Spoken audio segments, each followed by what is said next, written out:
Hi guys, ಇದು ಬುಧವಾರ ಮಧ್ಯಾಹ್ನ ಕಾಲೇಜ್ ಮುಗಿಸ್ಕೊಂಡು ಮನೆಗೆ ಹೋಗ್ತಾ ಇದ್ದೀವಿ. ಹಂಗೆ ರಕ್ಷಿತ ನೋಡಿ ಮಾರ್ಟಲ್ಲಿ ಹೋಗ್ಬಿಟ್ಟು ಸುಮ್ಮನೆ ಹೋಗಿ ಅಕ್ಕಿ ತಿನ್ನೋದಕ್ಕೆ ಹೋಗೋದು. ಹಂಗೆ ಅದು ಮುಗಿಸ್ಕೊಂಡು ಸುಮ್ಮನೆ ಹಂಗೆ ಶಾಪ್ ಮಾಡೋಕ್ಕೆ ಹೋದ್ವಿ.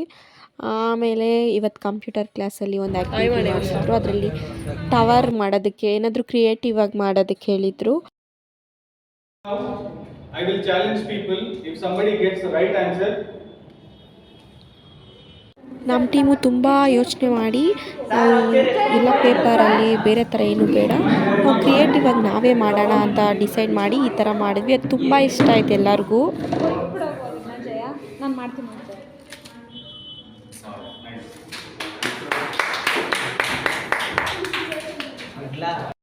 ಆಮೇಲೆ ಅದು ಮುಗಿಸ್ಕೊಂಡು ನಮ್ಮ ಅಪ್ಪ ಜೊತೆನೇ ಮನೆಗೆ ಬಂದೆ. ಆಮೇಲೆ ಮೋಮೋಸ್ ತಂದಿದ್ರು, ತಿನ್ಕೊಂಡು ಆಮೇಲೆ ಪೈನಾಪಲ್ ತಿಂದೆ ಗಾಯ್ಸ್. ಅಷ್ಟೇ ಇವತ್ತಿನ ವೀಡಿಯೋ. Okay, bye guys.